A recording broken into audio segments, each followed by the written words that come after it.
ওঠো,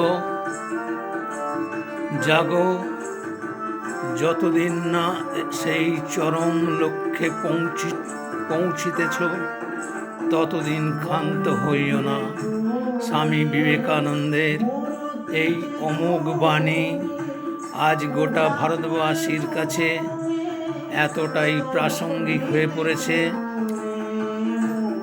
পরিস্থিতি এমন ভয়াল এবং ভয়ঙ্কর পরিস্থিতির দিকে অগ্রসর হচ্ছে, তাই ভারতবাসীর উদ্দেশ্যে বিবেকানন্দের সেই বাণীকে পাথেয় করে আমাদের আগামী দিনের নতুন করে পথ চলতে হবে।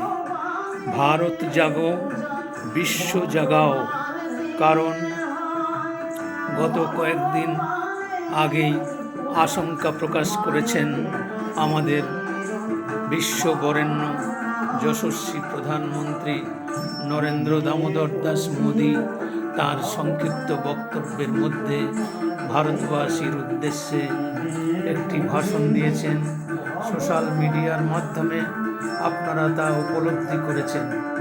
একদিকে বাংলাদেশে নারকীয় তাণ্ডব চলছে, বিশেষ করে হিন্দু জাতির ওপরে যে নির্মম মধ্যযুগীয় বর্বরতার নিদর্শন আপনারা উপলব্ধি করতে পারছেন, সেটা একটা চরম অশনি সংকেত হিসেবে দেখা দিয়েছে।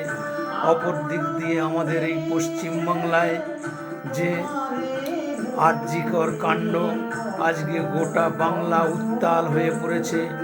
জনতা জনার্দন দলমত নির্বিশেষে আজকে কলকাতার রাজপথে তথা সারা পশ্চিমবাংলার বিভিন্ন জেলায় ব্লকে ব্লকে মানুষের সেই প্রতিবাদী কণ্ঠস্বর সুচ্চারিত হচ্ছে।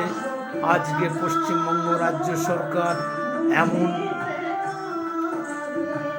পাপের রাজত্ব কায়েম করেছে, এই সরকারের অবিলম্বে বিদায় আসন্ন হয়ে পড়েছে। এই রকম একটা পরিস্থিতি চলছে। এমতো অবস্থায় আমিও অনুরোধ করব, শুভবুদ্ধি সম্পন্ন রাজনৈতিক সচেতন ব্যক্তিরা আপনারা জেগে উঠুন। বিবেকানন্দের সেই বাণী, গোটা হিন্দু সমাজ জেগে উঠুন। কারণ হিন্দুদের যাবার কোনো জায়গা নেই। হিন্দুদের ওপরে যে নাশকতামূলক আচরণ চলছে, আগামী দিনে আরও ব্যাপকভাবে হিন্দুদের ওপরে আক্রমণের একটা প্রবণতা দেখা দিয়েছে। গ্রেট ক্যালকাটা কিলিংয়ের যে পরিস্থিতি ছিল 1946 সালের 16ই আগস্ট, সেই পরিস্থিতির দিকে এই সরকার অগ্রসর করবার জন্যে তার পরিকল্পনা করছে।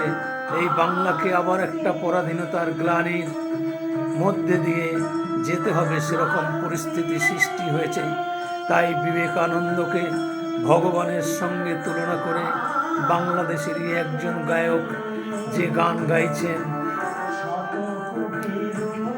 ওনার উদ্দেশ্যেই এই গান আমার এই ভিডিওর মাধ্যমে আমি মানুষের কাছে পৌঁছে দিতে চাই।